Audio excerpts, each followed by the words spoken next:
Good morning. So I want to share something because this morning I was reading through my journal and I was reading that a word that a friend had said to me, which was about that the reason why the battle was so intense was because I was taking ground from the enemy. And that in my case, my worship is my oil. There's oil on me and that my worship is my oil.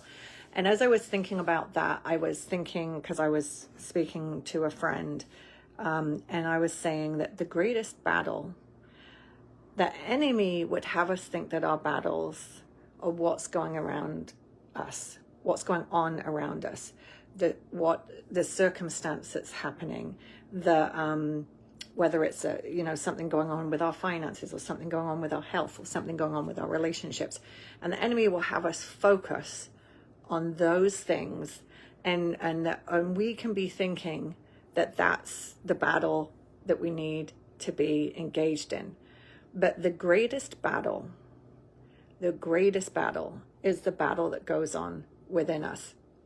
The giants in the promised land were not giant. I mean, they were literal giants, but there are mindsets, strongholds, lies that we can believe in our own lives, and those are the giants that have to be dismantled. The giants of rejection, self-pity, bitterness, unforgiveness, pride, arrogance, idolatry, where we're idolizing the restoration of something, idolizing a ministry, idolizing a call, idolizing you can idolize your children, idolizing anything. And idolizing your home. Anything can become an idol. But the greatest battle that we will ever face is the battle where we actually take the time to be still and know that I am God. We cannot truly know him unless we're still, unless we're going to abide in him. He cuts off every branch that does not bear fruit.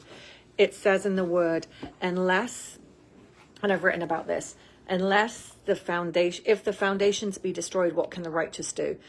God wants to strip away everything so that you're at the firm foundation, which is just him.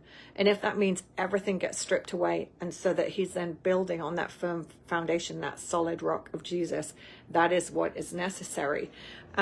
So it's so important. Now, the other thing is that very often the things that we're focused on and the things that we're praying on are very much connected to our own individual lives.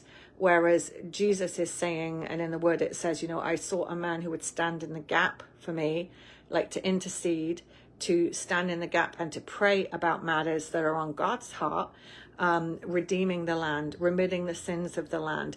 But when you're so focused on your own stuff, you're not even thinking about the blood of the innocent that is crying out on what's happened in Massachusetts, where they've just celebrated and passed a law that says that they can abort babies, they can kill babies right when they're born. Like, that is so bad, and judgment is going to come to this nation because of those decisions, because of the blood of the innocent blood. And so as believers, we can be focusing on those things that are connected immediately with our lives. But the Lord is saying, ask me for the nations. A friend called me up recently and she said she was going through a tough time. There was some drama going on in her life, and she said that she was spending like 2 days really trying to overcome this area where she had been distracted. And she said she heard my voice saying, that's a distraction. Ask me for the nations, which is something that I told her several months ago. Jesus is saying a lot of what is going on in our lives right now is a distraction. And he's saying, ask me for the nations. He's saying, who will stand in the gap and pray? Who will be a watchman on the walls? Who will repair the walls? Who will go out and cleanse the land where it's been defiled? Now, land becomes defiled because of idolatry and witchcraft, because of sexual immorality, because of bloodshed, innocent bloodshed, and because of broken covenants. God is saying, who will go and cleanse the land? Who will go out and stand in the gap? When we stand in the gap and we cleanse the land, through our prayers, when we remit the sins of the land, when we stand in the gap, just like Daniel did. When we do this, it allows the blessings of God to come forth. When land is sick, people become sick. And that's why it says, if my people who are called by my name will seek my face, will turn from their wicked ways, and will humble themselves and pray, then I will heal their land.